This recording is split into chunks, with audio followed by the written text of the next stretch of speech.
ওরা সরাসরি বলে না যে না মাহফিল করার দরকার নেই, কোরআন প্রচার লাগবে না। এমন সিস্টেম করেছিল, কালকে রাত 1:30টার দিকে এক ওসি আমার সাথে দেখা করেছে সিরাজগঞ্জ গোল চত্বরে।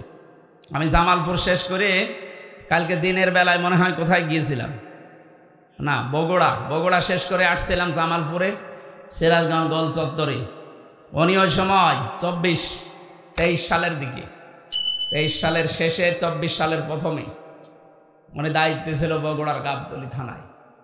আমার 2 কিলোমিটার দৌড়িয়েছিল মাঠের ভেতর, মা কেটে রাত সে 10:30 11টার দিকে। এখন যেহেতু ওনার নামে বিভাগীয় মামলা হয়েছে, এখন পোস্টিং দিয়েছে সেই কক্সবাজারের বান্দরবন এলাকায়, যা ওখান থেকে কালকে চলে এসেছে। বলছে হুজুর আপনি এক মাহফিলে আমার জন্য বদদুয়া দিয়েছেন, আমি এসেছি মাফ চাওয়ার জন্য। এখন মাফ চা। আর ওই সময় বলেছিল আমি যতদিন ওসি আছি হামজার বাপ হয়ে থানায় ঢুকতে পারবো। কালকে দেখলাম বিড়াল হয়ে গেছে। হ্যাঁ, ওই সময় ছিল বাঘ। 14টা জায়গায় আপনি নিয়ম করেছিলেন, আর যারা ছিল দায়িত্ব কি মানুষ, ওর কাছে অনুমতি নেওয়া লাগবে। মানুষ হলে না তার কাছে যে বলা যায়, ওগুলো তো সব ছিল জানোয়ার। এই কথা বলেন না কেন? জানোয়ার বললেও তারা বলবে না, এই কথা বলবেন না, আপনার দরকার আরো নিচের কিছু বলবে। এত খারাপ ছিলেন আপনি। আর এখন মাপ চান। সেদিন গাড়িটা ধরে 1 লক্ষ টাকা নিয়েছে, অথচ গাড়ির কাগজপত্র সব ঠিক আছে।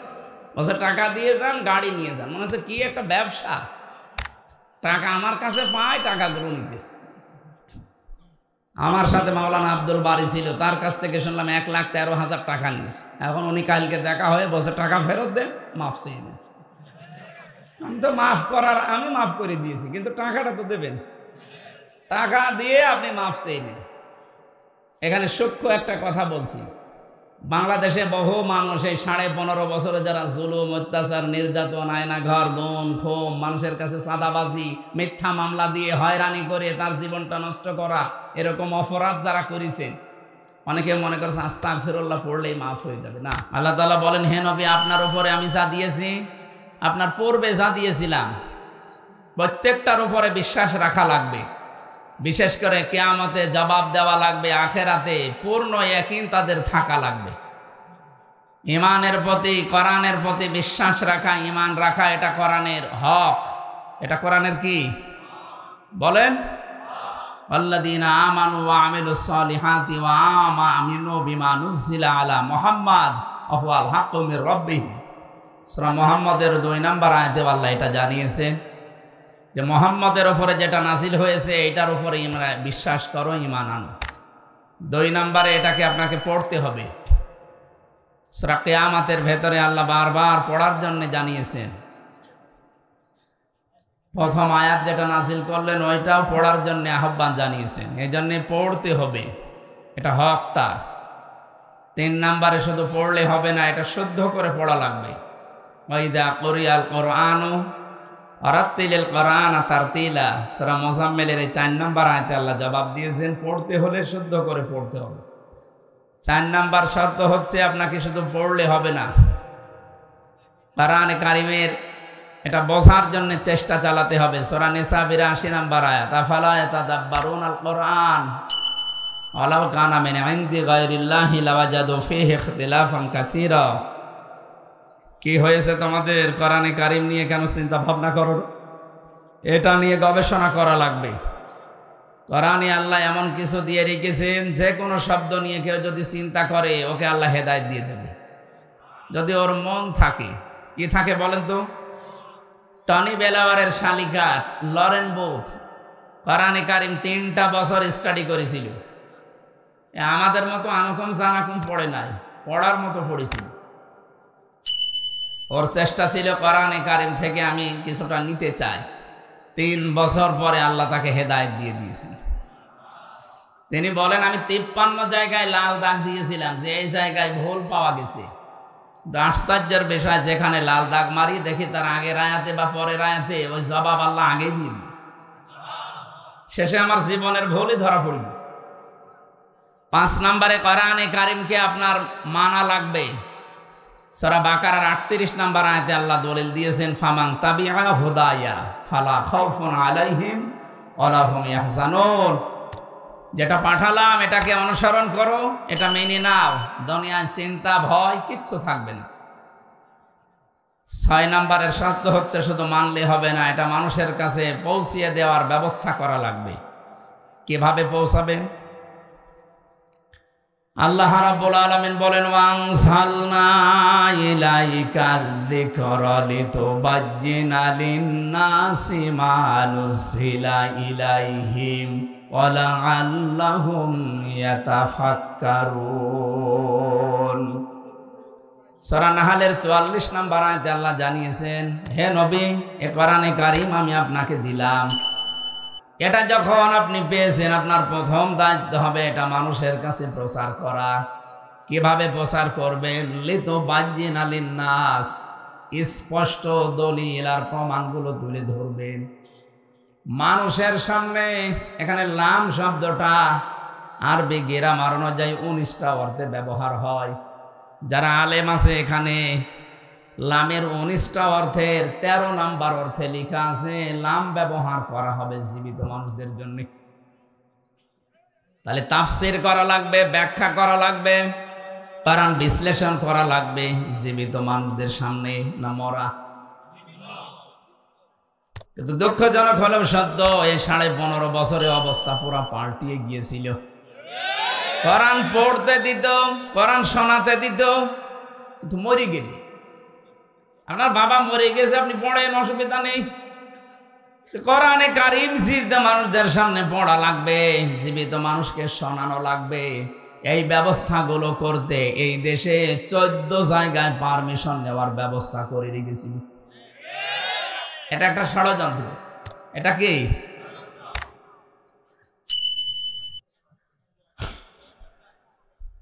এটার ফলাফল কি? সূরা নমল 19 নম্বর পারার 20 নম্বর পৃষ্ঠার 4 নম্বর লাইনের 50 নম্বর আয়াতে আছে এর ফলাফল। অমাকারো মাকারনা মাকারাও অহুম লা ইয়াশউরুন।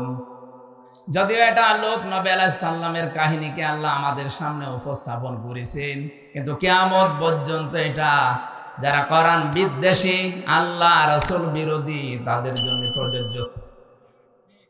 মাকারু বহু বচন দিয়েছেন আল্লাহ। হে নবী, ওরা কিন্তু ষড়যন্ত্র করেছিল।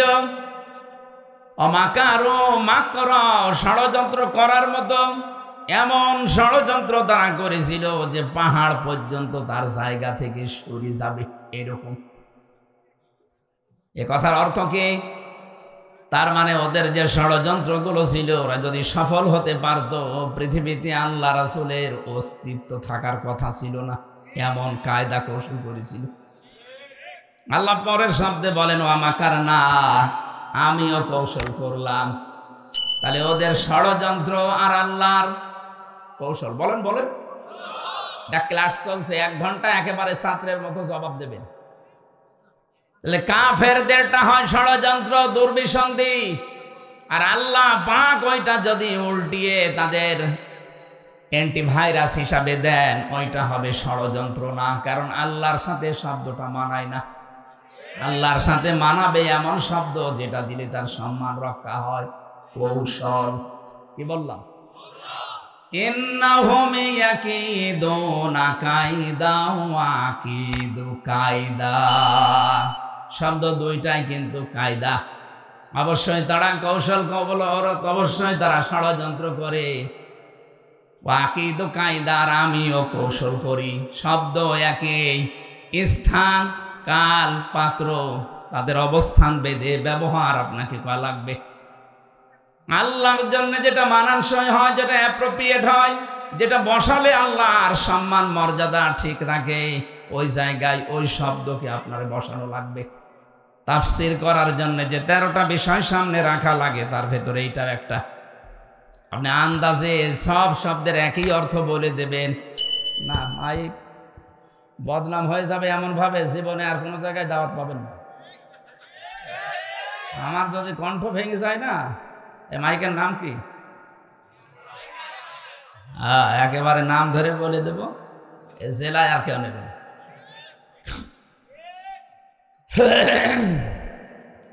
কি বলছিলাম বলেন তো, বারবার ডিস্টার্ব যেন না হয়, আমাকে যেন একেবারে রাস্তা মতো থাকা লাগে। আল্লাহ রাব্বুল আলামিন কোরআনে বহু শব্দ এমন দিয়েছেন, শব্দ একই কিন্তু অর্থ আলাদা আলাদা। এই যে দরবা, দোয়াদ রবা, দরবা মানে আঘাত করা, মারা। দরবা মানে সফর করা, দরবা মানে দৃষ্টান্ত দেওয়া। এই শব্দটার প্রায় 33টার উপরে অর্থ আছে। কয়টা? এখন সব জায়গায় যদি দরবা মানে আপনি আঘাত করা এইটাই লিখে থাকেন, আল্লাহ যে উদ্দেশ্যে কোরআন দিয়েছেন পারপাস আদায় হবে না। আপনি অর্থ করতে গেলে দেখেন ঈমান চলে যাবে। যেখানে যেটা অ্যাপ্রোপ্রিয়েট হয়, খাটে, যেখানে যেটা দিলে পারফেক্ট হয়, ওইটা আপনাকে দেওয়া লাগবে। আর এটা জানার জন্য কমপক্ষে এক একটা শব্দের একাধিক অর্থ আয়ত্তে থাকা লাগবে।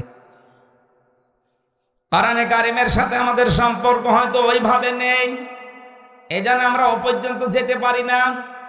অথচ একটা হিন্দু, এই যে পাশে নরসিংদী শিবপুরে বাড়ি, গিরিশচন্দ্র সেন, একটা হিন্দু মানুষ কোরআন শরীফের তাফসির পর্যন্ত লিখেছে। অর্থ তো লিখেছে, তাফসিরও লিখেছে। আর তাফসির করতে হলে প্রতিটি শব্দের একাধিক অর্থ না জানলে আপনি তাফসির মিলাতে পারবেন না। এখানে আমি যত মানুষ দেখতে পাচ্ছি, এই যে দাড়িওয়ালা মানুষ বসে আছে, দেখতে মনে হচ্ছে বিশাল আল্লাহর ওলি, আকাশ থেকে মনে হয় জান্নাত থেকে পালিয়ে এসেছে। কারণ জান্নাতি মানুষ এরকমই হয়। এখন ইনি সহ আমরা যত বড় বড় আলেম এখানে বসে আছে, জিজ্ঞাসা করেন তো একটা মানুষও কোরআনের প্রতিটি শব্দের অর্থ বলতে পারবে না? আমারও জানা নেই।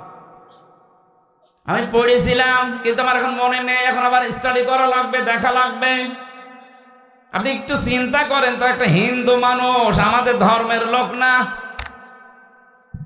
হিন্দু ধর্মের মানুষ হয়ে কোরআনের একটা অর্থ না, প্রতিটি শব্দের একাধিক, এমনকি কমপক্ষে মনে হয় 33টা করে অর্থ তার জানা ছিল, নয়তো তাফসির করতে পারতো না। এই মানুষটা তাহলে আমাদের চাইতে কোরআন পড়েছে বেশি, বুঝেছে বেশি, লিখেছে বেশি। কথা বলে না, হেদায়েত পাইনি। মরে গেলে তারে কবরে দেওয়া হয়নি, জানাজাও দেওয়া হয়নি, পুড়িয়ে ফেলা হয়েছে। কি বুঝলেন আপনি এই ঘটনা থেকে? আজকে বছরে একদিন 2 দিন আপনি কোরআন শুনতে এসে মনে করছেন আল্লাহর ওলি হয়ে যাব, আজকে না। আপনি তো কোরআন ওর মতো পড়েননি, ওর মতো বোঝেননি, ওর মতো লেখেননি। ওর সে তো শুধু মন ছিল না, এই জন্য এত আয়ত্ত করার পর আল্লাহ হেদায়েত দেয়নি।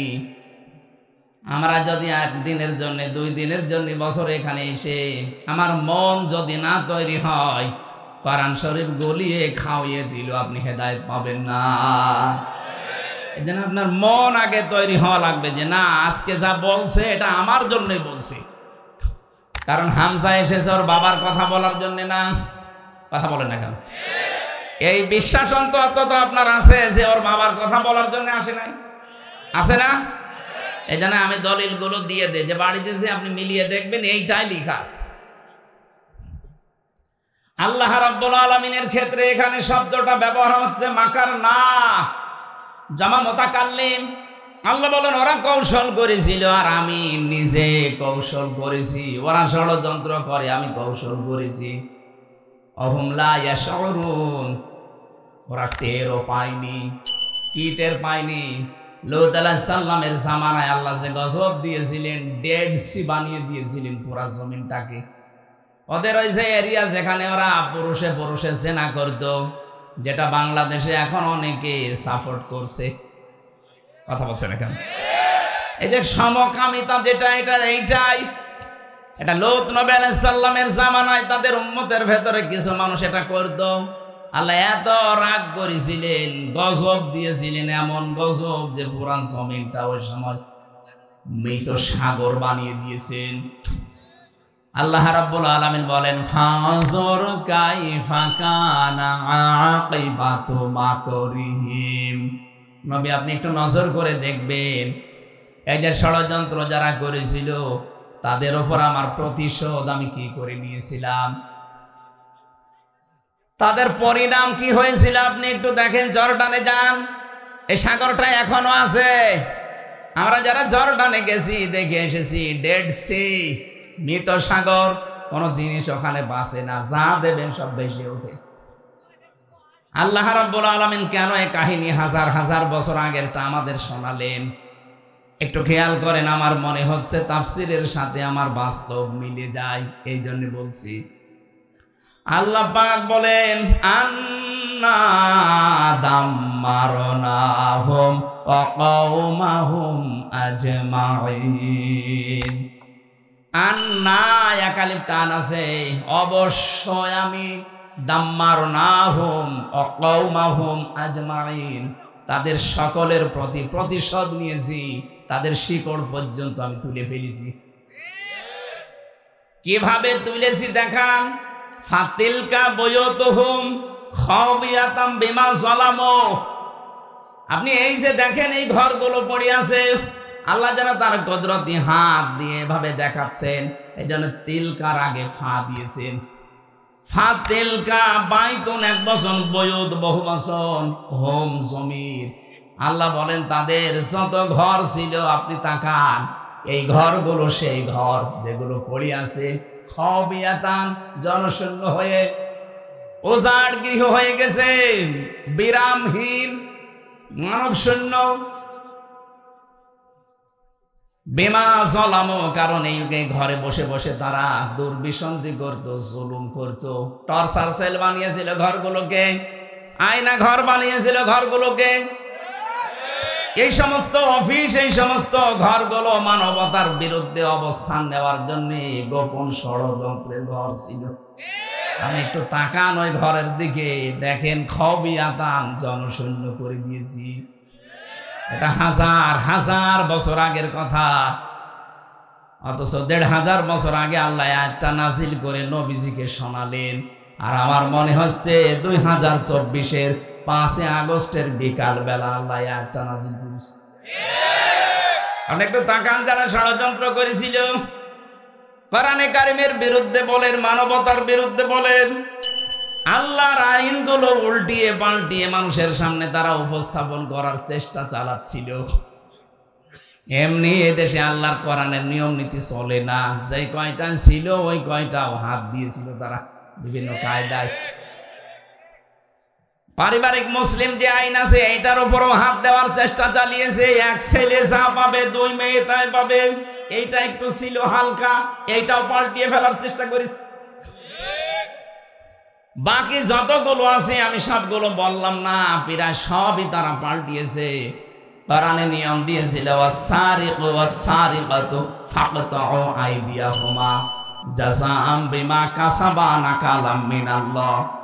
চোর পুরুষ হোক আর নারী হোক, সাক্ষ্য প্রমাণে যদি প্রমাণ হয়ে যায় যে হ্যাঁ এ চুরি করেছে, অভাবে না স্বভাবে, আল্লাহর কোরআন বলছে তার দুনিয়ার শাস্তি দিলাম, তার হাত কেটে দাও।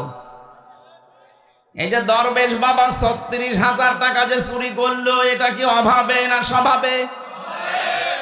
কোরআনের এই আইন সূরা মায়েদার ৩৮ নম্বর আয়াত, এটা যদি বাংলাদেশের সংসদে কায়েম থাকতো, ওর হাত থাকতো এতদিন। বলেন না কেন? এইটাও তারা পাল্টিয়ে ফেলেছে, কারণ তারা চায় কোরআনের আইন যদি এ দেশে আসে তা আমার হাত থাকবে না। কথা বলেন না কেন? এদেশে যারা কোরআন বিরোধী, কোরআনের আইনের বিরুদ্ধে, আপনি একেবারে ১০০% বিশ্বাস করে নেবেন ওর ভেতর সমস্যা আছে, হয়তো ওর চরিত্রের সমস্যা। এক কথা বলছেন না কেন? হয়তো এমন ভাবে চুরি করেছে যে ওর হাত থাকবে না, এই জন্যই আইনটাও চাই না। আপনি যদি চোর না হন আপনার অসুবিধা কি? আপনার তার হাত কাটবে না। কথা বলেন না কেন? তা আপনি অবশ্যই চুরি করেছেন বা চুরি করবেন, এই জন্য কোরআনের আইনের পক্ষে আপনি নেই। আজ বাংলাদেশে যারা কোরআনের আইন প্রতিষ্ঠা হোক চাই না, একেবারে দিবালোকের মতো সত্য কথা, ওর চরিত্র ভালো না। সরঞ্জিত সেন গুপ্ত মিয়া বলেছিল যে কোরআনের এই আয়াতটা ওয়াস-সারিকু ওয়াস-সারিকাতু, যে হাত কেটে দেওয়া, এটা বর্বর আইন। কারণ ওর যে কালো বিড়াল ধরা পড়েছিল, যদি প্রমাণ করতে পারতাম ওর হাত কিন্তু কেটে ফেলা হতো। কথা বলেন। এই আইনটা পাল্টিয়ে তারা বাংলাদেশের সংবিধানে এমন আইন বানিয়েছে, চোর যদি চুরি করে হাতে নাতে ধরা পড়ে ওর হাত কাটা যাবে না, সর্বোচ্চ 3 থেকে 3 বছর জেল দিয়ে দেবেন। আরে ভাই, চোর যদি 3 মাস জেল হয়, আমি বহু চোরকে জেলখানার ভেতরে 3 বছর দেখেছি। চুরি করে ধরা পড়ে জেলে যায়, ওখানে যে পরিবেশ পায়, কাজ নেই কাম নেই, 24 ঘন্টা এক জায়গায় বসে শুধু টাস খেলে। ওর সাথে যে খেলতেছে ও তো চোর না, ও ডাকাত। 3টা মাস এক জায়গায় থাকলে ওর চরিত্র আর চোর থাকে না, তখন ডাকাতের মতো হয়ে যায়। বলে ভাই ঠিক আছে, দোয়া করেন, বাইরে যে আর চুরি করবো না, এবার ডাকাতি করব। ডাকাত যদি ধরা পড়ে যায় ভেতরে ভেতরে, এমন মানুষ আমি দেখেছি মুকিম কাশি 160 বছর জেল। সুইডেন আসলাম ভাই, 27 বছর জেল খেটে বের হয়েছে কিছুদিন আগে। ডেঞ্জার রাসু ভাই, আপনাদের টাঙ্গাইলের একজন আছে ভয়ঙ্কর তাজ, 17 বছর আছে, এখনো মনে হয় বের হয়নি, নাগরপুরে বাড়ি। আমার উপর তলায় ছিল, 17 বছর জেল খাটতেছে। নাম দেখেছেন? ভয়ঙ্কর তাজ, ডেঞ্জার রাসু, সুইডেন আসলাম। নাম শুনে বোঝা যাচ্ছে যে কিরকম হবে। এই চুরি করে যখন ডাকাতি করে আবার ধরা পড়ে, ওদের সাথে দেখা হয়, একসাথে যখন থাকে, ওরা বলে কি, ডাকাতি করতে যে ধরা পড়ে গেলে ফেলে দিতে পারলে না, কত কিছু দুনিয়ায় ফেলে দিয়েছি, ওখানে থাকলে আপনি শেষ পর্যন্ত 1-1.5 বছর 2 বছর 5 বছর পরে বের হবেন মার্ডার করার শিক্ষা নিয়ে। ওখানে লেখা আছে গেটের সামনে, এটা জেলখানা নয় শুধু, এটা হচ্ছে সংশোধনাগার। সংশোধন হয় যদি কোরআনের নিয়ম নীতি মেনে ওখানে রাখতো, সংশোধন হয়ে যেত। জেলার আর সুপার আইন যারা করে, ওখানে বিচার বৈঠক আছে, কেস টেবিল বলে, ওখানে যদি আদেশ দিত যে এর ভেতরে যারা আছেন কোরআনের যে কয়টা আয়াত মুখস্থ করতে পারবেন, ওই রকম এখানে আপনাকে উপকার করা হবে। যদি বলা হতো যেই কয় বছর আছেন, যেই কয় পারা মুখস্থ করতে পারবেন, ওই কয় বছর শাস্তি আপনার মাপ। যার 30 বছর জেল হয়েছে, ও চিন্তা করতো 30 বছর জেল, 3 বছরে পুরাটা মুখস্থ করে আয়ত্ত করে আমি বাইরে যাব, পুরাটা মাপ হয়ে যাবে, ওর জীবন পুরা সংশোধন হয়ে যেত।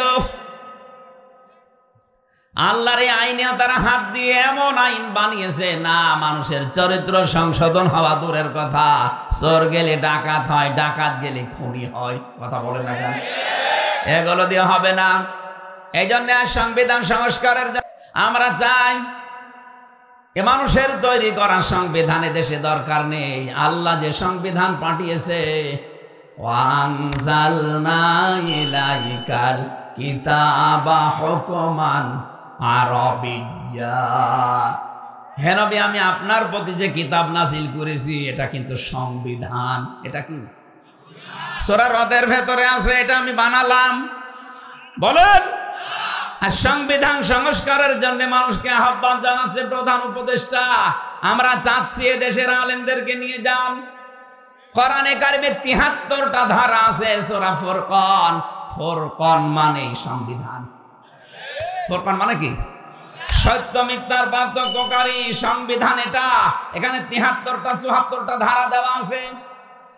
এই 74টা ধারা যদি বাংলাদেশের সংবিধান হয়ে যায়, আল্লাহর নবী যেমন বলেছিলেন খায়রুল কুরুনি করনি, আমার যুগ শ্রেষ্ঠ যুগ, বাংলাদেশে ইউনূস সাহেব বলবে আমার দেশ শ্রেষ্ঠ দেশ। এটা 53 বছরে তো আমরা দেখি নাই। এই 53 বছরে কত মানুষ তো নিজের মন মতো করে চালিয়েছে। বাবা চালিয়েছিল, মানুষ দুর্ভিক্ষে মরে গেছে। এটা আমি বানালাম। যারা মুরব্বী আছে জিজ্ঞাসা করেন, বাবা যখন চালিয়েছে ওই সময় শুনেছি, আমার তো 33 বছর, আমি জানি না, আমি শুনেছি আমার দাদা বলতো ওই সময় মানুষ দুর্ভিক্ষেও মরে গেছে। কথা বলেন না কেন? এরপরে স্বামী চালিয়েছিল, কারো স্বামী না কাঙ্ক্ষিত মানে শান্তি দিতে পারেননি, চাচা চালিয়েছিল, জোর করে 9 বছর জেল হয়েছে, 10 বছর। ভাবে চালিয়েছে, বউ চালিয়ে গেল, যা হয়েছে দেখলাম। এখন শুধু বাকি আছে আল্লাহর কোরআন দিয়ে দেশটা চললে কেমন দেখা যায়। আমাদের জীবনের বড় আশা, বড় আকাঙ্ক্ষা, তামান্না, আল্লাহ বহু কিছু দুনিয়াতে তুমি আমাদেরকে দেখিয়েছো। তোমার কালাম দিলে ৫৬,০০০ বর্গ মাইল চললে কেমন দেখা যায়, এটা একটু দেখার তৌফিক দিও। এটা আমরা চাই না? কারা চান দেখে? লিল্লাহে তাকবীর।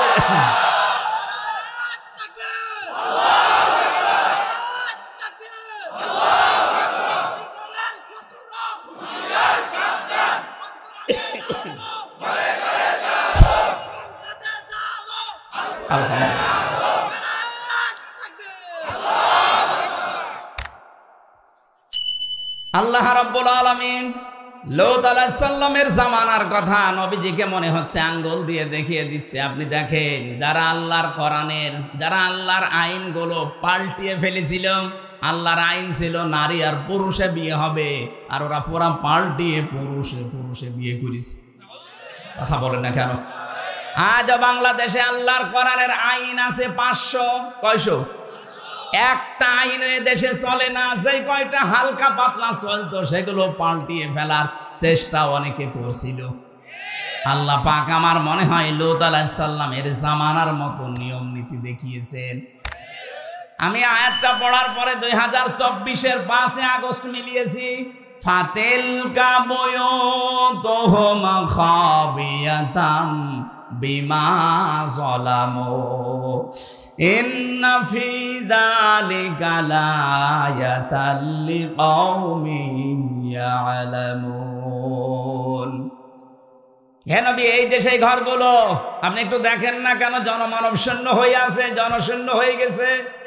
এটা জুলুমের কারণে। এই আয়াতটা কত বাস্তব, আপনি কুষ্টিয়ার হানিফ সাহেবের বাড়ির দিকে তাকান। ২০২৪ সালের ৫ আগস্টের বিকাল ৫টা বাজতে বাজতে ইট পর্যন্ত জনগণ খুলে নিয়ে চলে গেছে।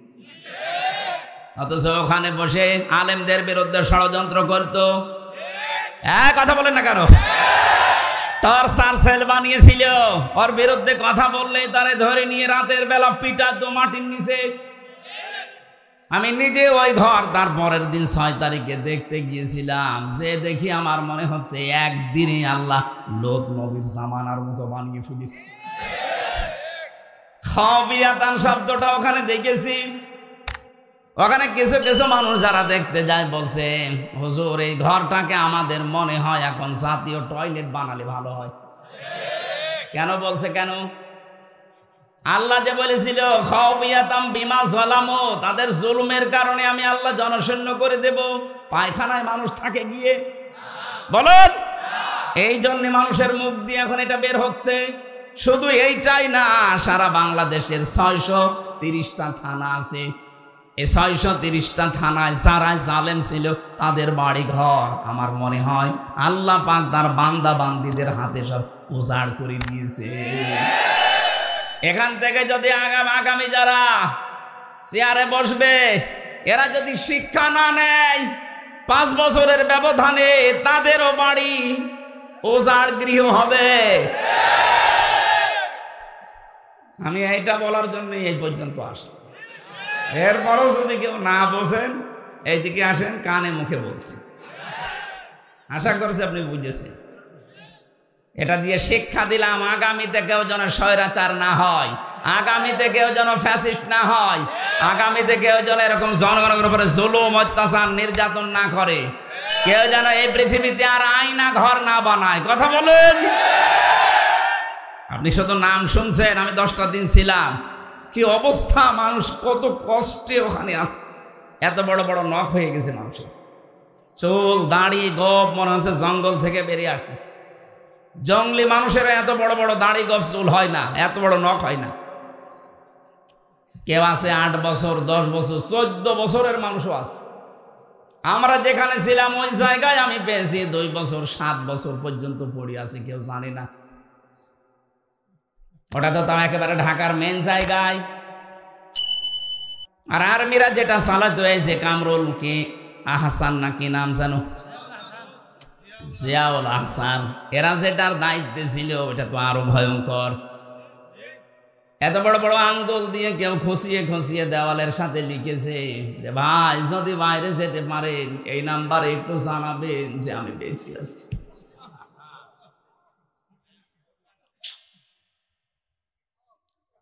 একটা লোক 5 বছর 8 বছর 14 বছর পড়ে আছে, ও জানে না যে এটা কোন সাল চলছে, ও জানে না যে কোন মাস এটা, ও জানে না যে এটা কয়টা বাজে এখন, কি বার এটা, কিচ্ছু জানে না। সকালবেলা কয়েকটা ছোলা দিত, পচা ছোলা।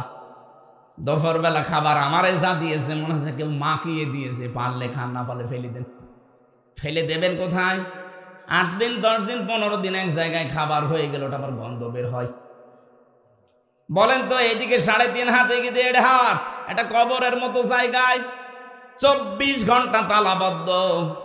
মুফতি ফখরুল ইসলাম আমার সাথে ছিল, আমারে বলছে হামজা ভাই আপনার সাথে কি করেছে আমি জানি না, তবে আমার এই পায়ের ভেতরে হাত দিয়েছে, এভাবে আমারে বসিয়ে পায়ের ভেতরে হাত দিয়ে সামনে যে লোহার ব্যারিকেড দেওয়া আছে, লোহার যে চাঙারি টাঙানো আছে, এই শিক দেওয়া লোহার, ওর সাথে হাত দিয়ে হ্যান্ডকাপ দিয়ে আটকিয়ে দিয়েছে।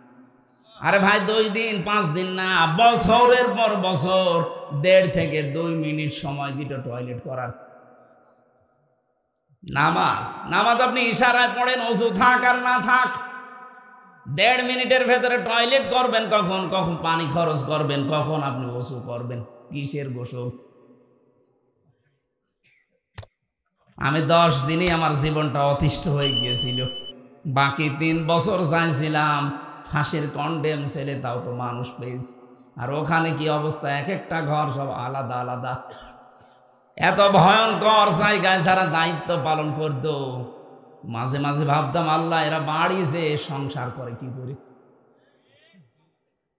এরা তো বাড়ি যায়, বাইরে যায়, যে স্ত্রীর সাথে মেলামেশা করে, এদের তো সন্তানাদি আছে, এরা তো বন্ধু বান্ধবের সাথে মেলামেশা করে, কিভাবে এদের কি বিবেক মরে গেছে। এই দৃশ্যগুলো তো এরা প্রতিদিন দেখে যাচ্ছে। 8 ঘন্টা করে ডিউটি আপনার, আপনি দেখে গেলেন না যে কি করছে একটা মানুষের সাথে। আমার মনে হয়তো ওরা বাইরে এসে মনে হয় লাল পানি খেত অথবা ঘুমের বড়ি খেত, নাই তো ওদের ঘুম আসার কথা না। আর এখন বলে আমি কি করেছি যে আমার পানাল পালানো লাগলো। কি করেছেন মানে? কিচ্ছু করেননি, শুধু আয়না ঘরটার কারণে আপনার শাস্তি হওয়া দরকার। টের পাচ্ছেন? পৃথিবীর ইতিহাস পাল্টিয়ে ফেলেছে। আমি নিজে দেখেছি, এই কারণে সাক্ষী হিসাবে বললাম। তাও তো আমি ভালো জায়গায় ছিলাম। আপনার একটা বিবেকে কি বলে বলেন তো? একটা মানুষ, জীবিত মানুষ, 2 দিন 5 দিন রাখলেই তো মরে যাওয়ার কথা। 14 বছর পড়ে আছে একটা ঘরের ভেতরে, দুনিয়া আছে কিনা জানি না। এত বড় জুলুম করেও যদি কেউ বলে যে আমি কি করেছি, চট করে চলে আসতেছি, আপনি আসেন, আপনাকে চট করে আসাচ্ছে। মানুষের বিবেক আছে, বিবেকের উপরে মনে হয় পুকুরে পোশাক করছে। এখানে কোরআনে কারিমের এই শব্দটা 100 ভাগ মিলে গেছে। আজ ধানমন্ডির বাড়িতে গিয়েছিলাম, দেখেন কি অবস্থা, খবিয়াতান, জনশূন্য করে দিয়েছে। 3 মাসেই মনে হচ্ছে ওটার যে অবস্থা, 3 বছর গেলে ওখানে ভূত পেতনিও বাস করবে না। কারণ জুলুম যেখানে সিদ্ধান্ত নেওয়া হয়, জুলুমের দুর্বিসন্ধি করা হয়, ষড়যন্ত্র করা হয়, ওই জায়গাটা আল্লাহর কাছে অভিশপ্ত হয়ে যায়। আপনি আবু জাহেলের বাড়ির দিকে তাকান না, ইন্টারন্যাশনাল পায়খানা বানিয়ে দিয়েছে আল্লাহ, অথচ জায়গাটা অনেক দামি জায়গা, কাবার পাশে। কথা বলেন এখানে, কাবার একেবারেই পাশে, এত দামি জায়গা। আমি 16 সালে যখন হজে গিয়েছি, তাওয়াফ করার পরে উপর দিয়ে ঘুরছিলাম, হঠাৎ দেখে যন্ত্রণা পেটে। এক পুলিশকে বললাম, ভাই এতক্ষণ তো ভালোই লাগছিল, হঠাৎ আমার পেটে সেরকম যন্ত্রণা, এত ব্যথা করছে কেন? পুলিশ আমার দিকে তাকিয়ে ওর ভাষা দিয়ে বলছে, ইয়া হাজি ওর হজ্জা তাই না বিলাদুকা। ও হাজি, দেশ কোথায়? জি তুমি বাংলাদেশ। বাংলাদেশ থেকে এসেছি। আমারে বলছে, হাজি জানেন না এটা কোন জায়গা? না তো। আবু জাহেলের বাড়ি। আপনি এখনো পায়খানা না করে দাঁড়িয়েছেন? তাড়াতাড়ি যান, কাজ করে দেখলাম হ্যাঁ আমার পেটের ব্যথা ভালো হয়ে গেছে। আল্লাহ আমাকে জানাতে চাচ্ছে, হামজা এত টাকা খরচ করে আসলে আর ওই শয়তানের বাড়ি পায়খানা না করে চলে যাবা, তাড়াতাড়ি করো। আমার মনে হয় আল্লাহ এরকম একটা ইতিহাসও বাংলাদেশে তৈরি করতে যাচ্ছে। আমাদের যাদের পেটে ব্যথা হবে, এই জালেমদের বাড়ি ঘর যেগুলো উজাড় হয়ে আছে, জনশূন্য হয়ে আছে, এগুলোতেও একদিন না একদিন টয়লেট হয়ে যাবে। মানুষ দেখবেন পেটে ব্যথা হলে যে ওই জায়গায় ওই কাজ করে আসবে। আগামী যারা জালেম হবেন তারা শিক্ষা নেন। কথা বলেন না কেন? এখনো অনেকে থালা হাতে পায়নি, তাই চেষ্টায় আছে যে দাঁড়াও আসে। এই জন্য শিক্ষাটা দিলাম, আপনি এরকম হয়ে যাবেন না। আপনাকে আল্লাহ ইতিহাসে ঘৃণিত নিন্দিত করতে বেশি সময় নেবে না, কারণ পৃথিবীর ইতিহাস এইটাই। আপনি চেঙ্গিস খানের দিকে তাকান, হিটলারের দিকে তাকান, হাজ্জাজ বিন ইউসুফের দিকে তাকান,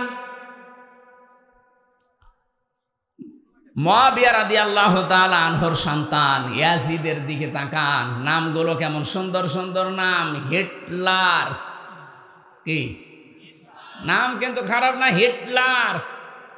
ইয়াজিদ কত সুন্দর নাম, অথচ নামটা আল্লাহ আজকে গালি বানিয়ে দিয়েছে। জাতির উপরে জুলুম করার কারণে একজন সাহাবীর সন্তানের নাম যদি গালি হয়ে যায়, উনি কিন্তু সাহাবীর ছেলে। কথা বলেন না কেন? তারপরে উনি ওই দেশের কেন্দ্রীয় মসজিদের ইমাম ছিলেন, খুতবা দিতেন। ওনার রাষ্ট্রের প্রায় সব কাজই কোরআন অনুযায়ী চলতো, শুধুমাত্র সরকারি মালের কোনো অডিট ছিল না। যে যে দায়িত্ব পেয়েছিল ও বাবা শাহজালাল সব হালাল বলে চালিয়ে দিত। এই যে আমাদের যেমন আরম্ভ হয়েছিল। এ দরবেশের দিকে তাকালে কে বিশ্বাস করবে যে এত টাকা মারিং কাটিং করতে পারে? কথা বলেন। ও যে সরকারের দায়িত্বে ছিল, প্রধানমন্ত্রীর উপদেষ্টার ভেতরে একজন।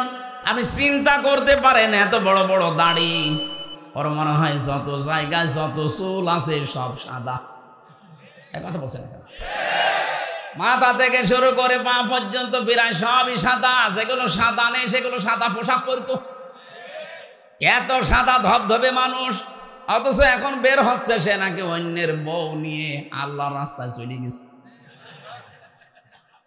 7টা ব্যাংক থেকে 36,000 কোটি টাকা আপনি এক জীবনে গণনা করেও শেষ করতে পারবেন না। পদ্মা সেতুর মতো এত বড় ব্রিজ বানাতে মাত্র 32,000 কোটি টাকা খরচ। না, এত লাগেনি, যদিও 3 বার পরবর্তীতে ওরা বাজেট বানিয়েছে। প্রথমে 12,000 কোটি টাকা দিয়েছিল, ওইটাই হয়েছিল। বাকি টাকাগুলো সব মারিং কাটিং করে বাইরে পাঠিয়েছে। আপনি একটু খোঁজ নিয়ে দেখেন বাইরের ব্যাংকগুলোতে, আপনি দেখবেন যে মানুষগুলো পালিয়ে গেছে। অধিকাংশ মানুষের টাকা ওই ব্যাংকে সে পাবেন। আমি 5 তারিখের পরে 9 তারিখ না 10 তারিখের দিকে গিয়েছিলাম সিঙ্গাপুরে, মালয়েশিয়া। এ দেশগুলোতে যেখানে যাই নামতাম, নামার পরে হোটেলে উঠলেই দেখতাম আল্লাহর ওলি নামতেছে। কি গো হুজুর দোয়া করেন। দোয়া করবো মানে এই 4 তারিখে চলে এসেছি, আল্লাহ কপাল ভালো, আমার বহু শয়তানের সাথে দেখা হয়েছিল। বিশেষ করে সিঙ্গাপুরে যে হোটেলেই থাকতাম, গিয়ে দেখি কয়েকটা শয়তান আগে উঠে বসে আছে, এমন ভাবে আছে কেউ জানে না। মালয়েশিয়া অনেকগুলো তো পেয়েছিলাম। আমার বলার বিষয় ছিল আমরা যেন শিক্ষা নিতে পারি কোরআনের আয়াত থেকে। আগামী প্রজন্ম যারা আসবে, আগামী জাতি যারা নেতৃত্ব দেবে, এরা যেন জুলুমকারী হয়ে না যায়। তাহলে আপনার নাম যত সুন্দর হোক, আপনাকে আল্লাহ ইয়াজিদের মতো বানিয়ে দেবে। কেউ আপনার নামও রাখবে না, কারণ এটা গালি হয়ে যাবে। একটা হিন্দুকে যদি বলেন ভাই ছেলে হয়েছে 5,000 টাকা দেব, নাম রাখেন ইয়াজিদ, বলবে ইয়ার কি মারেন। ইয়াজিদ একটা নাম হইলো এত গালি, অথচ নামটা ভালো না। বলেন, ইয়াজিদ একটা সাহাবীর নাম যদি গালি হয়ে যায়, জাতির পিতা নাম দিয়েছেন, তার মেয়ের নাম তো গালি হবে 1 আর 2। আমার মনে হয় এখনই বাংলাদেশে যে অবস্থা, কেউ আর ওই নাম ঘৃণা করে মুখেও নিতে চাচ্ছে না। এটাই পৃথিবীর ইতিহাস। আপনিও থাকবেন না 100 বছর পর, আমিও থাকবো না। এমন কিছু করি না যায় যে আমি মরণের পরে আমার বাড়ি ঘর পর্যন্ত পায়খানা হয়ে যাচ্ছে, ওখানে যেন অন্তত বসবাস করার অন্তত অবস্থা যেন থাকে। কোরআনে কারীম যারা শুনতে এসেছিলেন তাদের যতগুলো দায়িত্ব বলেছি, মনে আছে একটাও? কয়টা বলেন তো? 6টা। বলেন বলেন। 1 নম্বরে, এটা ক্লাস চলছে যেন রিপিট করছে, 1 নাম্বার কি? বিশ্বাস করা লাগবে।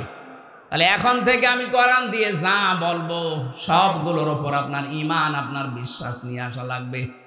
এই জন্য আমি দলিল বলবো, ওগুলো লিখে নিন, দরকার হয় মোবাইলে তুলে বাড়িতে যে মিলিয়ে দেখবেন, একেবারে হুবহু পেয়ে যাবেন। 2 নাম্বারে এটা শুদ্ধ করে পড়তে হবে। 3 নাম্বারে এটা বুঝতে হবে।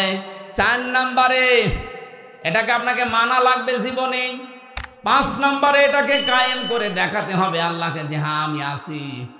6 নাম্বারে এই মানুষটাকে দুনিয়ার ময়দানে কোরআনে কারীম শান্তি যে দিতে পারে এই বিশ্বাস নিয়ে এটা প্রতিষ্ঠার আন্দোলন করা লাগবে। আমি সহ যারা এসেছি এগুলোর হক আদায় করার তৌফিক যেন আল্লাহ দান করেন।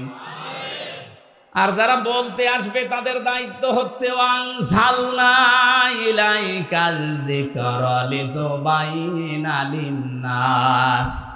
আপনি যখন মানুষের কাছে কোরআন প্রচার করবেন, আমি বলেছিলাম লামের ব্যাখ্যা, লাম দিয়ে আল্লাহ জীবিত মানুষদের দিকে ইঙ্গিত দিয়েছেন। তাই কোরআন তাফসীর করা লাগবে জীবিত মানুষ না মরা মানুষ। এই সিস্টেমটা যারা পাল্টিয়ে ফেলেছিলেন, আল্লাহর সিস্টেম পাল্টিয়ে ফেললে লূত নবীর জামানায় আল্লাহ যা করেছেন, ওদের বাড়ি ঘর পরিত্যক্ত হয়ে গেছে। আল্লাহর সিস্টেম এই 14টা জায়গায় পারমিশন নিয়ে কোরআন প্রচার করা লাগবে, এটা আল্লাহর সিস্টেমের বাইরে। কথা বলেন না কেন? কেন বললাম বলেন তো? হযরতে সালেহ নবী আলাইহিস সালামের জামানায় যে উট আল্লাহ দিয়েছিলেন, উট দিয়েছিলেন না? এই উটকে আমার আল্লাহ বলেছিলেন এটা আমার নিদর্শন, যেখানে ইচ্ছা যাবে, যা ইচ্ছা খাবে, কেউ নিষেধ করতে পারবে না। কেউ যদি একে খারাপ উদ্দেশ্য নিয়ে স্পর্শ করো, আযাবুন আলীম, আমার যন্ত্রণাদায়ক শাস্তি তোমাদের উপরে যাবে। যারাই তাকে খারাপ উদ্দেশ্য নিয়ে ধরেছে আল্লাহ তাদেরই দুনিয়ায় শাস্তি দিয়েছে। এখন কি উট আছে? না, নেই। এই জামানার জন্য আল্লাহর আয়াত, আল্লাহর নিদর্শন কোরআন। কথা বলে না কেন? কোরআন যেখানে ইচ্ছা যাবে, যেভাবে ইচ্ছা থাকবে। কেউ যদি খারাপ উদ্দেশ্য নিয়ে কে আসেন, এর কাছে ধরতে যান, আপনাকেও আল্লাহ এরকম শাস্তি দিতে পারে না? আল্লাহ বুড়ো হয়ে গেছে? বলুন।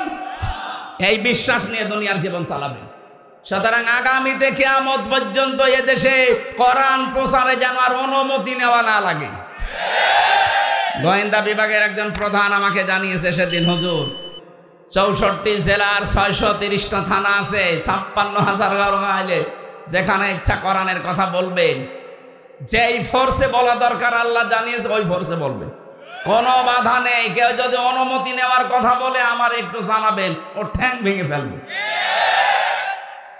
বললাম স্যার আপনি এতদিন ছিলেন কোথায়? বলছে আমি নতুন দায়িত্ব পেয়েছি। আমি মুসলমান হিসাবে যে কর্তব্য পালন করা লাগে আমি তাই করব।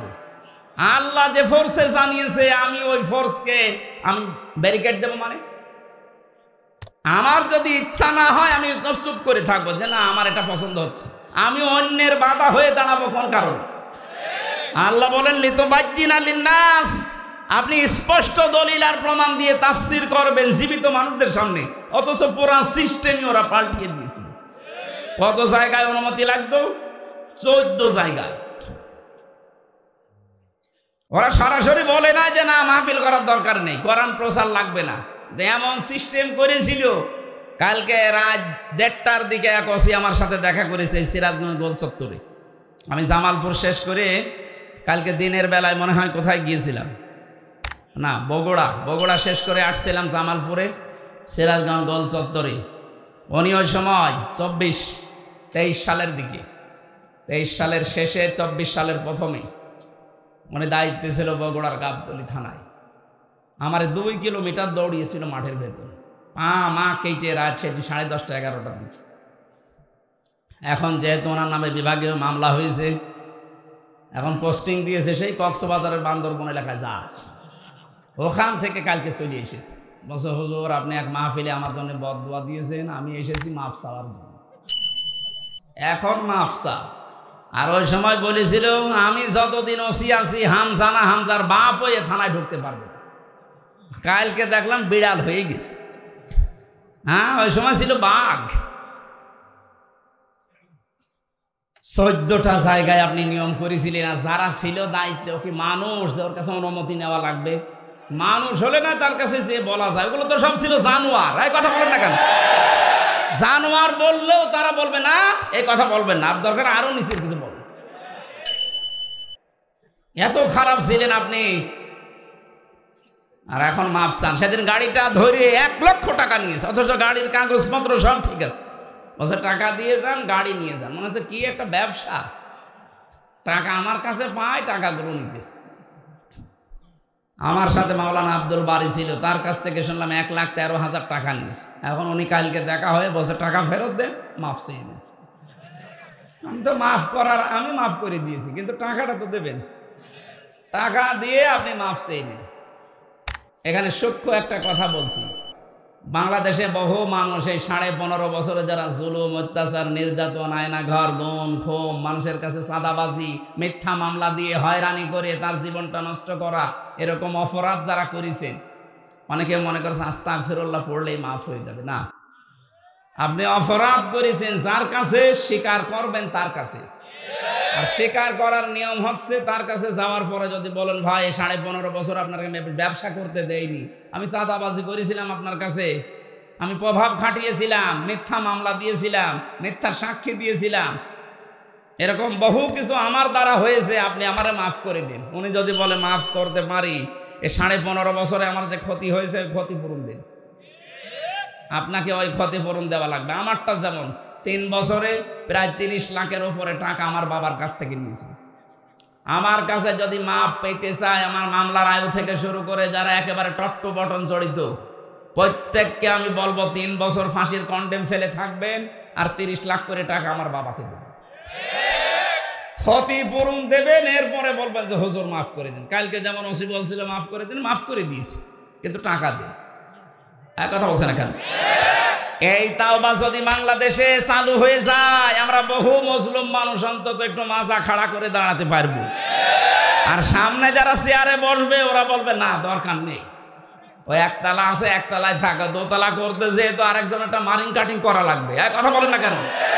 তখন এই ভয়তে বন্ধ হয়ে যাবে। আমরা চাই আন্তর্জাতিক অপরাধ ট্রাইব্যুনাল যেটা গঠন হয়েছে, খুব তাড়াতাড়ি অপরাধীদের যারে তালিকা হয়েছে, মামলা হচ্ছে, এদের তাড়াতাড়ি করে বিচার করে দুনিয়াতে রায় দেন, আগামী প্রজন্ম দেখে শিক্ষা নেবে। আর যদি ফাঁক ফকর দিয়ে মাপ পেয়ে যায়, আগামী যারা আসবে চেয়ারে ওরা ডবল জালেম হবে। আমরা আমাদের ভবিষ্যৎ প্রজন্মকে শান্ত, নির্মল, স্বচ্ছ, নিরাপত্তা, এরকম একটা শান্তি, স্বস্তি, নিরাপত্তার পরিবেশ উপহার দেওয়ার জন্য এই বিচার তাড়াতাড়ি দেখতে চাই। আপনি যদি বানানো বিচার করে, বানানো ট্রাইব্যুনাল বানিয়ে যদি ভালো ভালো মানুষকে হত্যা করতে পারেন, আপনি যে হত্যা করছেন এর একেবারে সরাসরি প্রমাণ এখন হাজার মানুষের কাছে আছে। আলেমদের বিচার করতেন আমরা দেখেছি, সাক্ষী এমন মানুষ 75 সালে জন্ম নিয়েছে, 71 সালে সাক্ষী দিয়েছে। আমাকে বানিয়ে বললাম, এমন বহু মামলা আমি নিজে পেয়েছি, আমারটাও নিজে আন্দাজে মামলা দিয়েছি। সন্ত্রাস বিরোধী আইনে মামলা দিয়েছে, আমি নাকি আনসারুল্লাহ বাংলা টিমের সদস্য, অথচ না আমি জীবনে আমি জানি না আনসারুল্লাহ কি, ওসব জানি না। আন্দাজে এই যে মিথ্যা মামলা দিয়ে জীবনটা নষ্ট করে দিলেন। 3টা বছর কি কষ্ট দিয়েছেন, 24 ঘন্টা আমার তালাবদ্ধ করে রাখতেন।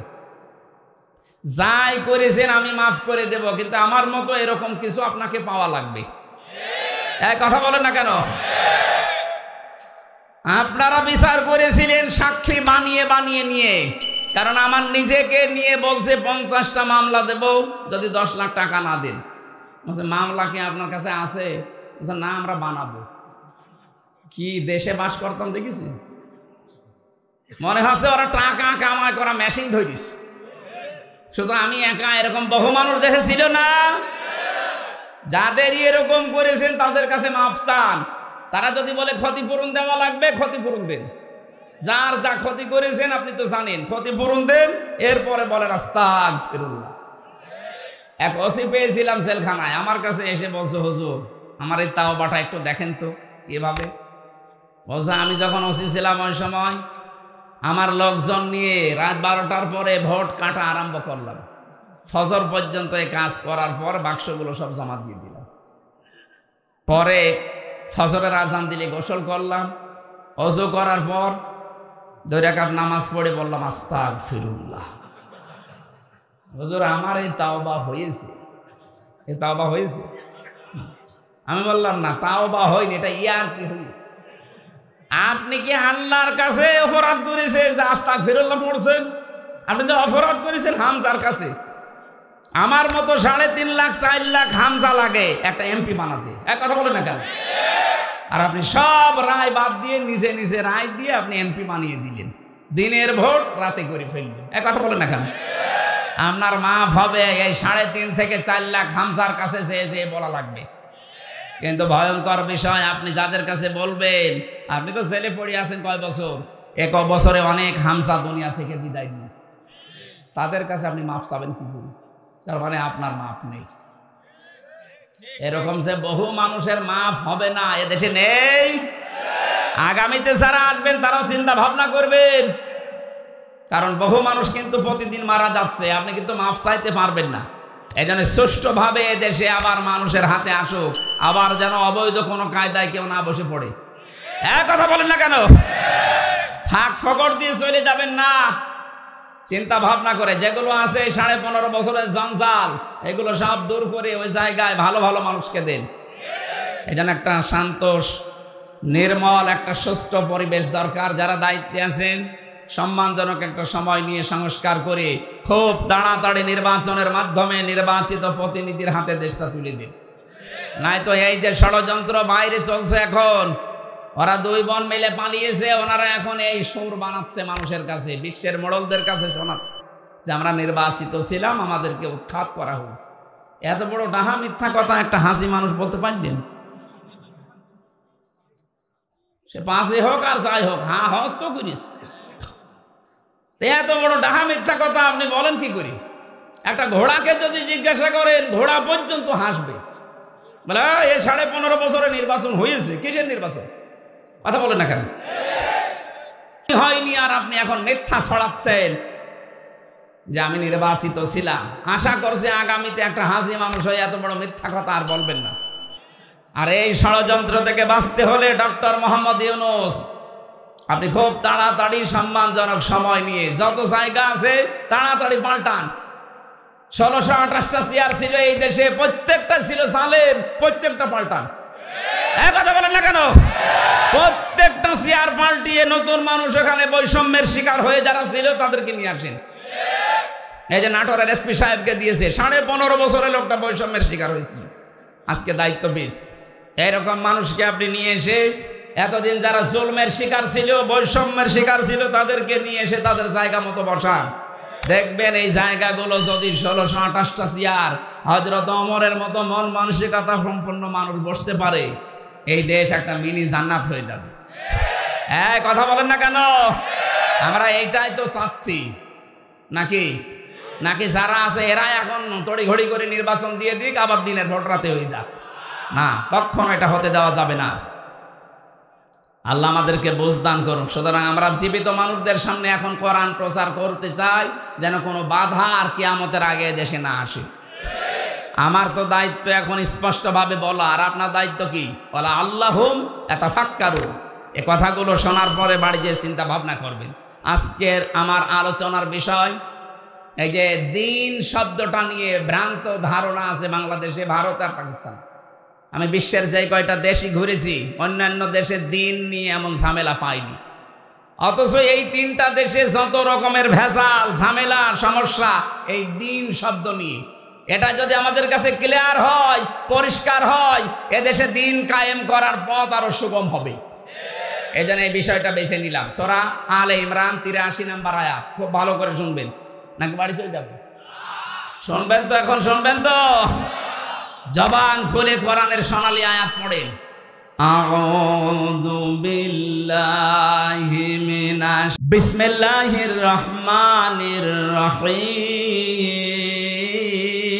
আফা গায়রা দীনিল্লাহি ইয়াবগুন ওয়ালাহু আসলামা মান ফিস সামাওয়াতি ওয়াল আরদ তাওআন ওয়া কারহান ওয়া ইলাইহি ইরজাউন। আল্লাহ পাক বলেন, আফা গায়রা দীনিল্লাহি ইয়াবগুন, তোমরা কি আল্লাহর দিন বাদ দিয়ে অন্য কিছু তালাশ করো? ওয়ালাহু আসলামা মান ফিস সামাওয়াতি ওয়াল আরদ, অথচ আকাশ আর জমিনে যা কিছু আছে, তাওআন ওয়া কারহা, ইচ্ছায় হোক অনিচ্ছায় হোক, সবাই আল্লাহর দ্বীনের সামনে মাথা নত করে দিয়েছে। ওয়া ইলাইহি ইরজাউন, সবাইকে ফিরে যাওয়া লাগবে তার কাছে। এটা বাংলা অর্থ ছিল। এবার আমি তাফসীর থেকে যেগুলো নোট করেছি আপনাদের জ্ঞাতাব্দে জানাচ্ছি। দিন শব্দটার প্রধান অর্থ আমি পেয়েছি 19টা, সামারাইজ করে করে 10টা বানিয়েছি। এই 10টা বিষয় যদি আপনার এই প্র্যাকটিক্যাল লাইফে, দুনিয়ার জীবনে আপনি মানতে না পারেন, কবরে যাবার পরে যে দ্বিতীয় প্রশ্ন করবে, মা দীনুকা, তোমার দিন কি, আপনি বলতে পারবেন না। সুতরাং আমাদের সবার যেহেতু ওই কবরে যাওয়াই লাগবে, ওখানে যাবার আগে যেন এই যে প্রশ্নের জবাবটা আমরা দুনিয়ায় জোগাড় করে নিতে পারি। কথা বলেন না কেন? আজকে দিনের বেলায় যেখানে আলোচনায় ছিলাম জামালপুরে মেলান্দ, ওখানে আমি প্রথম প্রশ্নের জবাব হিসাবে 5টা অর্থ বলেছিলাম। আল্লাহর ফেরেশতারা যখনই আপনাকে বলবে আমার রব্বুকা, যদি বলেন আমার রব আল্লাহ, 5টা জিনিস সঙ্গে সঙ্গে জিজ্ঞাসা করবে। ওই 5টা যদি দুনিয়ায় কেউ মেনে নিতে পারে, ও কবরে বলতে পারবে রব্বি আল্লাহ, আমার রব আল্লাহ। আজকে দ্বিতীয় প্রশ্ন এখানে করছি, কালকে কুমিল্লায় আছে 3 নাম্বার প্রশ্নের উপরে কথা বলবো। মান হাজার রজুল, এই লোকটা কে ছিল? ওখানে প্রায় 17টা পয়েন্ট আছে, ওর উপরে কালকে আমি কুমিল্লায় আলোচনা করব। এখন আলোচনার বিষয়, দিন শব্দটা যদি বলতে যায় যে দিন ওনাল ইসলাম, তাহলে কয়টা জিনিস মানা লাগবে? 10টা। বলেন, কালকে দুপুর বেলা ছিল 5টা, কিন্তু এখন ওটা তো রব ছিল, এখন দিন। আল্লাহ পাক বলেন, কি হয়েছে তোমাদের? আমি যে দিন পাঠিয়েছি, আমার দিন বাদ দিয়ে কোন দিন তালাশ করো? তাহলে দিন শব্দের শাব্দিক অর্থ এই রাতের পরে যেটা আসবে ওই দিন। আরো জোরে বলেন। দিনের প্রধান অর্থ কোরআনে কারিমে আল্লাহ দিয়েছেন। দিনের প্রধান অর্থ হচ্ছে বিচার দিন। সূরা ফাতিহার 3 নম্বর আয়াতে প্রতিদিন এটা আমাদের মুখ দিয়ে আল্লাহ বের করে নিচ্ছে, মালিকি ইয়াউমিদ্দিন। জবান খুলে আয়াতটা একবার পড়েন, মালিকি ইয়াউমিদ্দিন। কিয়ামতে বিচার দিনের মালিক একচ্ছত্র কার? কেন আল্লাহ এই কথা প্রতিদিন আমাদের মুখ দিয়ে কমপক্ষে 17 বার বের করে নেয়? আপনি যদি কোনো নামাজ না পড়েন, শুধু ফরজ নামাজ পড়েন, তাও এটা 17 বার পড়া লাগে। কয়বার? প্রতিবারে সূরা ফাতিহা পড়া লাগে না? ফাতিহা পড়লেই তো 3 নম্বর আয়াত এটা চলে আসে, মালিকি। এই জবান খোলেন না কেন? মালিকি। যতবার পড়বেন প্রতিটি অক্ষরে 10টা করে নেকি জমা হয়ে যাবে আমলনামায়। জবান যাদের আছে আকাশ বাকাশ মুখরিত করে বলেন, মালিকি ইয়াউমিদ্দিন। তাহলে দিনের প্রথম অর্থ হচ্ছে বিচার দিন। কোন দিন? এই দিনকে আপনি কিভাবে বাস্তবে নিয়ে আসবেন? কোরআনে কারীম বিশ্ব নবীকে আল্লাহ আদেশ দিচ্ছেন প্রশ্নবোধক চিহ্ন দিয়ে, আরাআইতাল্লাযী ইউকাযযিবু বিদ্দীন। হে নবী, আপনি কি ওই মানুষগুলোকে দেখেছেন যারা কিয়ামতের দিন বিশ্বাস করে না? বিচার ব্যবস্থা যে একটা দিন আছে, খামসিন আলফা সানা মিম্মা তাউদ্দুন, যেটার বিশাল লম্বা 50,000 বছরের মতো লম্বা হবে এই দিনটা। আপনি কি ওই মানুষগুলোকে দেখেছেন যারা এই দিন বিশ্বাস করে না? নবীজি বলেন, কই আমার তো সামনে পড়ে না, যাদেরই দেখি মনে হয় যে বিশাল এত দিন মানা লোক। আল্লাহ পাক বলেন না, কয়েকটা গুণ আপনি দেখবেন, যদি দেখেন এগুলো তাদের চরিত্রের সাথে মিলে যাচ্ছে, তখন আপনাকে আমি বলে দিলাম ওই মানুষগুলো দিন বিশ্বাস করে না, কিয়ামত বিশেষ করে। ফাযালিকাল্লাযী ইয়াদউল ইয়াতীম, আল্লাহ পাক বলেন প্রথম দিনের বিশ্বাসী না, কিয়ামত বিশ্বাস করে না, মুখে বললেও ওদের অন্তরে বিশ্বাসটা নেই। তারা কারা? যারা এতিমের গলায় ধাক্কা দেয়, মিসকিনকে যারা খাবার দিতে চায় না। বলেন তো, এই যে দুইটা গুণ বললাম বাংলাদেশে বহু মানুষের ভেতরে আছে, অথচ তারা মুখে কিন্তু বলে যে কিয়ামত বিশ্বাস করি। আপনি কিন্তু কবরের ভেতরে বলতে পারবেন না দীনুল ইসলাম, আমার দিন ইসলাম বলতে পারবেন না, কারণ প্রথম নম্বর অর্থে আপনি ধরা খেয়ে যাচ্ছেন। কথা বলেন না কেন? আমি আশা করছি সহজ আপনি বুঝে ফেলেছেন। যাদের জীবনে এরকম আসবে চরিত্র যে এতিমের গলায় যারা ধাক্কা দেয়, এতিমকে খাবার দেয় না, মিসকিনকে খাবার তো দেয় না, খাবার দেওয়ার জন্য উৎসাহ যোগায় না। ওরা নামাজ পড়তে পারে, রোজা রাখতে পারে, বিশাল পর্দা করতে পারে, কিন্তু কিয়ামত বিশ্বাস করে না। কিয়ামত যদি কেউ বিশ্বাস না করে, ও কবরে যে 2 নম্বরে প্রশ্নের জবাবে দীনুল ইসলাম বলতে পারবে না। আমরা যেন ধরা না খাই, যেন আমাদের চরিত্র আজকেই পাল্টাবো। বিশেষ করে ইয়াতীম যারা, এই মানুষগুলো যে কত অসহায় দুনিয়াতে, এদের মনের ভেতরে একটা চাপা দুঃখ আছে। নবীজি বলেন, তামাম দুনিয়ায় যত এতিম, সব এতিমের সর্দার আল্লাহ আমাকে বানিয়ে দিয়েছিলেন। এতিম সে কি, বাবা মা না থাকলে কি হয় এটা তো আমি জানি। আমার জীবনে এরকম গেছে, মানুষ ওপরের গাছে ওঠার পরে নিচে যখন ডাল ভেঙে পড়ে গেছে, যেই ডালটায় ধরে ওইটাই ভাঙে, যেইটা ধরে ওইটাই ভাঙে। আমি জন্মের আগ থেকে শুরু করে যেই ডাল ধরেছি, একটা ডাল কেউ শক্ত পাইনি, প্রতিটা ভেঙে ভেঙে আমি নিচে পড়ে গেছি। জন্মের আগে আমার বাবাকে আমি হারিয়ে ফেলেছি, জন্মের পরে আমার মাকে কিছুদিনের ভেতরে হারালাম। আমার দায়িত্বে ছিল আমার দাদা, তাকেও হারিয়ে ফেলেছি 8 বছরে। এরপর একটা চাচা পেয়েছিলাম, তাকেও আমি হারিয়ে ফেললাম। যতগুলো ডাল আমি ধরলাম, একটা ডালও আমি ঠিক মতো ধরতে পারিনি, ধরলেই ভেঙে যায়। এতিম যারা আছেন দুনিয়াতে, আপনি শুকরিয়া আদায় করবেন কিয়ামতের দিন। বিশ্ব নবী নিজে বলবেন, আমি এতিম ছিলাম, আসো আমার কাছে। এখানে এতিম যারা আছেন, এই মানুষগুলো কারা এতিম আছেন হাত তোলেন তো। এই আপনি বুড়ো মানুষ, কিসের এতিম? না, এতিমই তো বোঝে না। ও পেকে একেবারে ঝুনো হয়ে গেছে, আরো বলছে আমি এতিম। আরে ভাই, আপনি যদি এতিম হন, বাংলাদেশে এতিম নেই কোনটা? এই যে কিছু কিছু মানুষ দেখতাম যারা দুজন বোন পালিয়ে গেছে, ওরা কথা বলার আগে বলতো আমাদের কেউ নেই, কেউ নেই, আমরা এতিম না। এটা মিথ্যা কথা। এতিম তো হবে শিশু বয়সে, যাদের বাবা মা হারিয়ে যায়, যাদের বাবা মা মারা যায় ছোট বয়সে।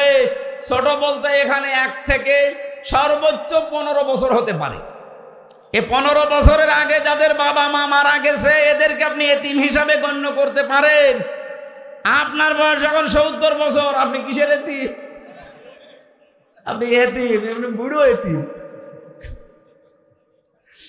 না। এটা শুধু না, আসল এতিম হচ্ছে তারা, এই পৃথিবীর ময়দানে সব চাইতে বড় এতিম তারা, যারা মানুষের আন্ডারে কাজ করে। এই বাংলাদেশে যত মানুষ আমরা কাজ করে খাই, আমাদের উপরে যারা দায়িত্বে আছে তাদের কাছে আমরা এতিম। এইটাই আসল এতিম। এদের খাবার দাবার যেটা, এদের বেতন বোনাস ভাতা যেটা, এটা যেন বন্ধ না হয়। আজ কত মানুষ এই যে গাজীপুরে আসলে যে ফ্যাক্টরিগুলো আছে, গার্মেন্টসগুলো আছে, ওপরে যারা দায়িত্বে আছেন প্রত্যেকের কাছে নিচে যারা কাজ করছে লেবার, তারা কি? আরো জোরে বলেন। এই মানুষগুলো সব তো আপনার কাছে এতিম। সেই রংপুরের কুড়িগ্রাম, লালমনিরহাট, ওই সেই রমারি, রাজীবপুরে এলাকা থেকে মেয়েরা অসহায় ওই সমস্ত জায়গায় আসে। ওরা এই দুর্বলতার সুযোগ নিয়ে অনেক অফিসার পর্যন্ত তাদের চরিত্র হরণ করে। না না, আপনি এতিমের সাথে এটা করলেন। ও তো এতিম হয়ে এসেছে, ওর মা বাবা নেই, অসহায়, আর আপনি সুযোগের সন্ধান করে আপনি তার জীবনটা তছনছ করে দিলেন। শয়তান আপনাকে যে খেল দেখিয়েছিল, এটা ঘোর কেটে গেলে তখন টের পাবেন যে কি করেছিলাম। এটা রেকর্ড হচ্ছে, ওদের কানেও যাবে কাল। সুতরাং দায়িত্বে যারা আছেন, অধীনস্থ মানুষদের প্রতি এমন আচরণ করবেন আপনি চেয়ার থেকে চলে গেলে যেন ওরা কান্নাকাটি করে। আমি বহু এসপিকে বিদায় নেওয়ার সময় কনস্টেবলকে কানতে দেখেছি। এমনও এসপি পেয়েছি কুষ্টিয়ায়, বিদায় নেওয়ার সময় কনস্টেবলরা পেছনে কানের কাছে মুখ নিয়ে বলছে, ও শালা যাচ্ছে ভালো হচ্ছে। কি করলেন আপনি বলেন?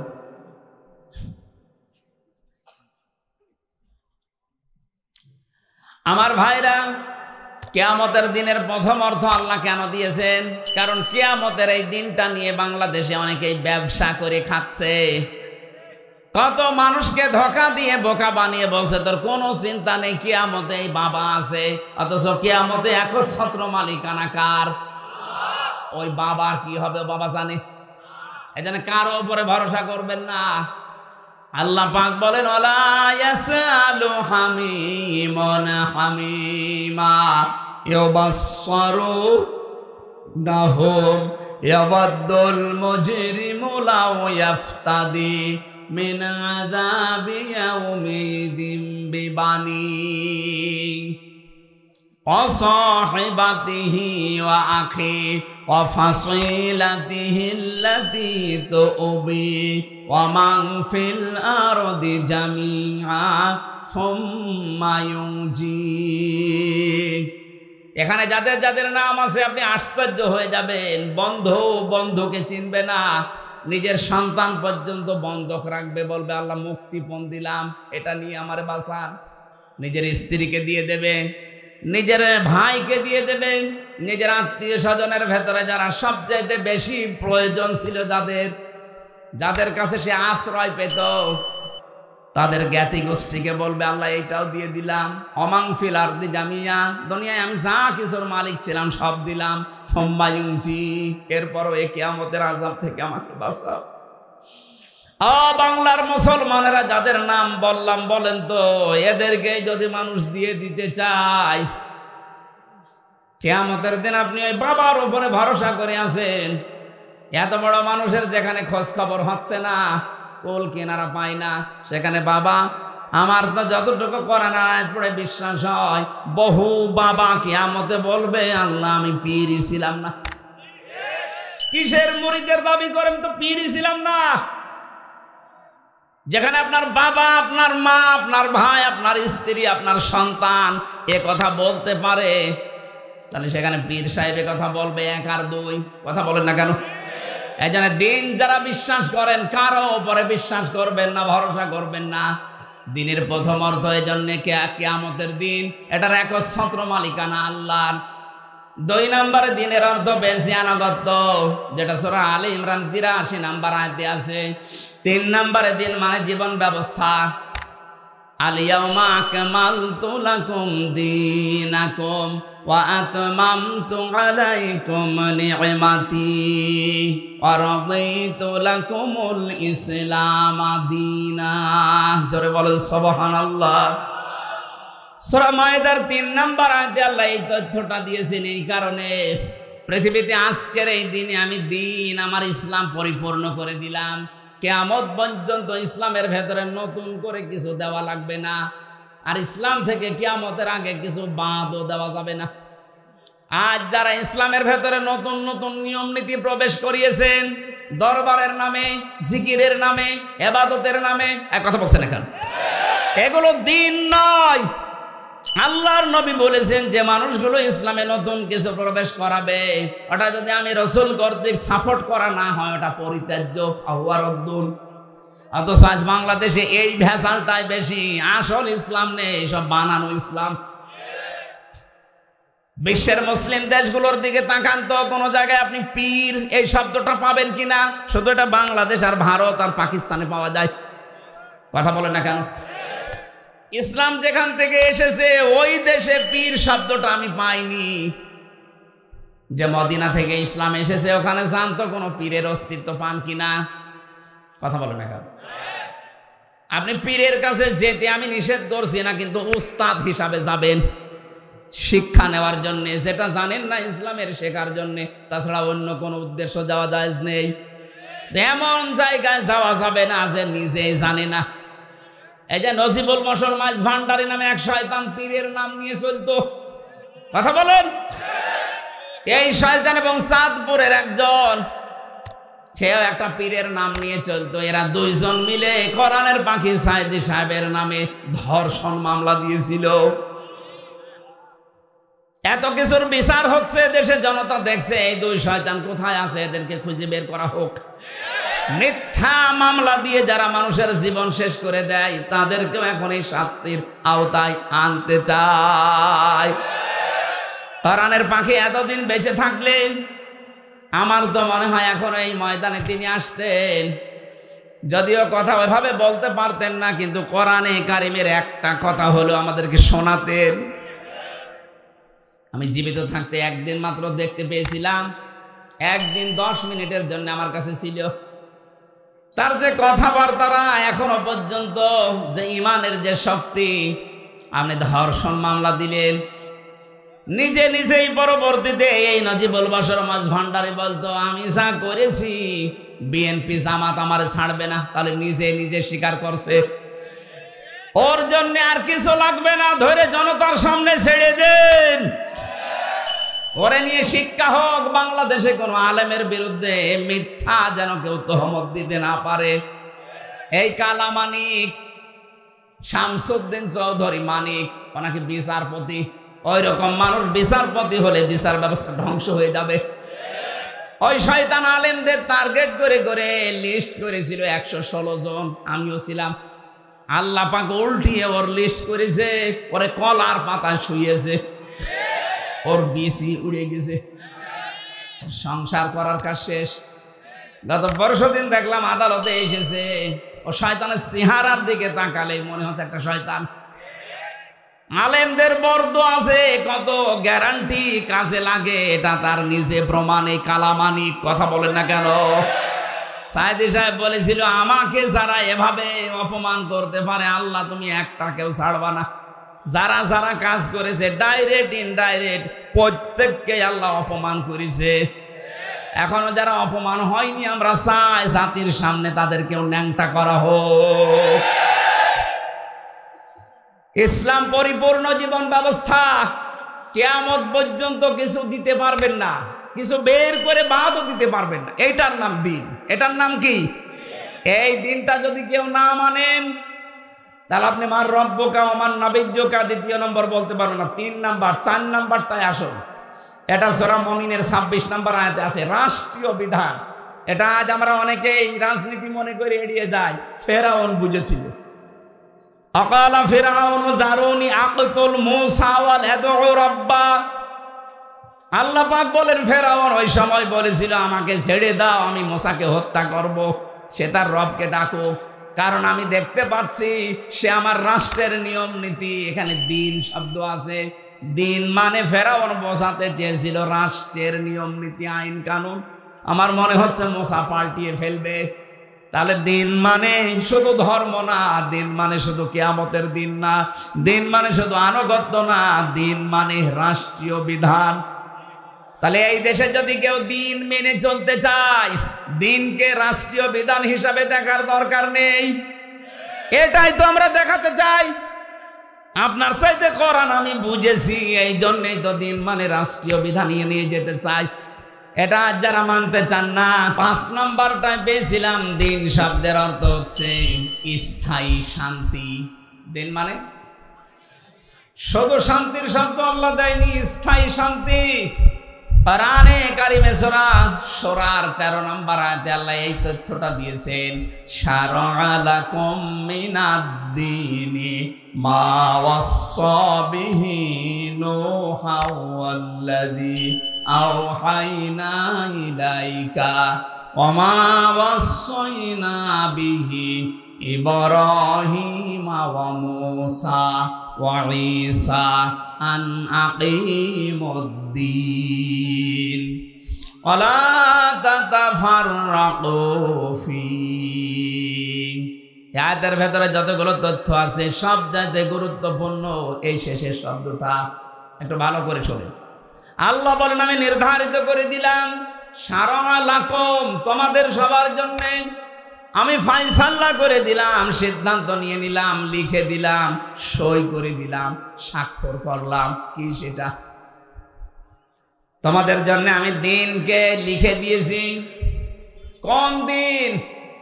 হযরত নূহ আলাইহিস সালামের প্রতি যেটা দিয়েছিলাম, হে নবী আপনাকে ইব্রাহিম, মূসা, ঈসা, এই যে বড় বড় নবীদের নাম নিলাম কেন? এদের প্রতি আমার একই আদেশ ছিল, যাই করো দুনিয়াতে আমার দিন কায়েম করো। এটা আমি বানালাম। বলেন, আর আকিমুদ্দিন, দিন কায়েম করেন, এটা বলেছিলেন নবীদেরকে আল্লাহ। সব বড় বড় নবীর নাম। ওয়ালা তাতাফাররাকু ফি, এ বিষয়ে কোনো মত পার্থক্য করবা না। বাংলাদেশের দিকে তাকান, হয়তো ছোটখাটো বিষয় নিয়ে আমাদের মত পার্থক্য থাকবে, এটা থাকতেই পারে, কিন্তু দিন কায়েম করা লাগবে, এ বিষয়ে কোনো ফতোয়াবাজি করলে সে কাফির। এরপরের আয়াতে আল্লাহ শব্দটা দিয়েছেন, কাবুরা আলাল মুশরিকিনা মা তাদউহুম ইলাই। আল্লাহ পাক বলেন, এই দিন কায়েমের কথা বললে সবচাইতে বেশি খারাপ লাগবে যারা মুশরিক তাদের। এক কথা বলে না কেন? আজ বাংলাদেশ জামাত ইসলামী এই কথাটা বললে আপনি জামাত বলে চালিয়ে দেন, চরমনাই পীর এই কথা বললে চরমনার মুরিদ বলে চালিয়ে দেন। আরে ভাই, এটা তো আপনারও কাজ, এটা নবীদের কাজ যদি হতে পারে, আপনি কি নবীদের উপরে? আপনি তাকাবেন দুনিয়ার নবীদের দিকে, যত নবী আল্লাহ পাঠিয়েছিলেন, হ্যাঁ প্রত্যেকটা নবীর শরীয়তে কম বেশি কিছু বিধান ছিল। কোন নবীর শরীয়তে হয়তো নামাজ ছিল, কোন নবীর শরীয়তে রোজা ছিল না, কোন নবীর শরীয়তে রোজা ছিল নামাজ ছিল না, এরকম নিয়ম নীতি কম বেশি পেয়েছি। কিন্তু প্রতিটি নবীর শরীয়তে এইটা ছিল যে দিন কায়েম করা লাগবে। আর এইটা শুনলে মন খারাপ করবে বেশি মুসলমানেরা। কারা? কাবুরা আলাল মুশরিকিনা মা তাদউহুম ইলাই। হে নবী, আপনি যেদিকে ডাকছেন মানুষকে যে দিন কায়েম করো, এটা শুনলে সবচাইতে বেশি খারাপ লাগবে, মনে কষ্ট লাগবে মুশরিকদের। বাংলাদেশে তো 4 ভাগ অমুসলিম আছে, 96 ভাগ মুসলমানের দেশে কথা বলতে গেলে যাদের রাগ হয়, এরাও এক প্রকার মুশরিক। নবীজি জীবনে মাত্র 8 বছর রোজা করেছিলেন। কয় বছর? বলেন বলেন। মাত্র 8টা বছর রোজা রেখেছিলেন জীবনে। 8 বছরের ভেতরে 2টা ফরজ রোজা তিনি বাদ দিয়ে দিয়েছেন এই দিন কায়েমের জন্য। 17ই রমজান বদরের যুদ্ধ, আর 18ই রমজান মক্কা বিজয়ের দিন, 2টা রোজা তিনি বাদ দিয়ে দিলেন। 17 ওয়াক্ত ফরজ নামাজ তিনি বাদ দিয়ে দিয়েছিলেন, কাজা করেছিলেন পরে। তার ভেতরে এক